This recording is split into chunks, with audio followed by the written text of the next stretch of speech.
Hi, my name is Casey, and in this video I want to talk about how to budget for business and life in general. It can be a tricky thing and may seem impossible at times, but I assure you anyone can do it. Keep in mind I am not a financial advisor of any kind, but I have been doing businesses online for a few years now. One business is a dog sitting business, and the other is a typical Shopify e-commerce store. All of these expenses on these businesses are tracked in a Google document with simple headings and addition functions. If you want me to go into that, the Google document I will, but for now let's talk about the basic strategy I use to budget for my businesses. If you like this content, I would appreciate a like and subscribe. It really helps a lot, but without further ado, let's get to the meat of this video. So the first thing you want to do when budgeting is to find out what your cash is tied up in right now. Do you have any to spare? Why or why not? What does your day-to-day expenses look like? Can you cut some things out and not degrade your quality of life? Do you have an emergency fund? Keep that safe. Do not spend it on a new business or other risky investments.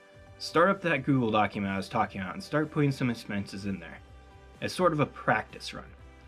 It is free, super easy to use, and available to anyone. If that is not your cup of tea, even a simple notebook and calculator will do. What can you spare per month for your project, business, vacation, or whatever you're planning on for your budget? This is money you can afford to use without sacrificing essentials like meals and home maintenance expenses and bills. What can you change to get more money to invest in a business or just investments in general? Investing is a great way to grow your money, and there are many ways to get into it even with no experience, like robo-investors. But this is a topic for another video, so be sure to like and subscribe to catch that in the future. All of this may seem super obvious and basic, but a lot of people don't keep track of their spending, which then makes taxes and the question of, is my business in profit, really hard to answer. If you do all of your budget tracking and expenses at the end of the year, you definitely want everything separate for ease of reading. A separate business bank account, credit card, etc. If you have a business to track.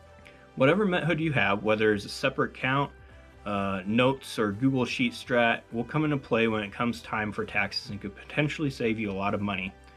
Because as a self-employed business, you can claim a lot of expenses. I know from experience, I just did taxes on this last year, and it's super nice to be able to include the advertising costs, the costs of any sort of things I hired out, like improving my business pages, stuff like that. Put it all in this Google document. My method for tracking expenses is either bulk or one-by-one fields in Google Docs.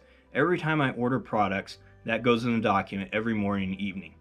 So if I have 5 orders, I put those 5 orders in, what it costs me to order and ship them, and then what profit I have, and then I have an addition function that adds up all the costs of product and shipping, and then has the profit at the top there. Whenever I buy a training course, that is a business expense too.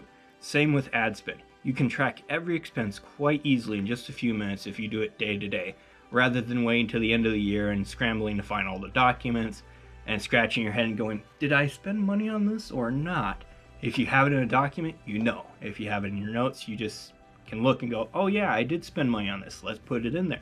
At the end of the day, you should know how much money you made or lost with your business if you have these tracking documents or notes. That will help you budget and, more importantly, know your profits. You are not spending money, you are investing money for a return. That return may not be tangible like more money at the moment, but it will definitely result in more skills you can use for remote work or other jobs in the future. If by the end of your budget tracking you determine you just do not have enough for certain things, that is okay. Don't let that stop you from creating that business or doing what you want to do. Do allow it to make you more creative in getting that extra side job, selling or flipping excess stuff on eBay, cutting some things out and adjusting. I promise it all pays off if you keep working at it. There is no such thing as failure, only learning.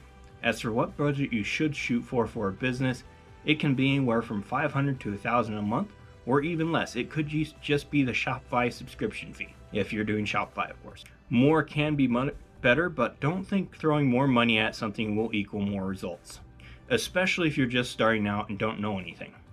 Spend slow. As you get results, spend more and let the results pay for the ads and expenses.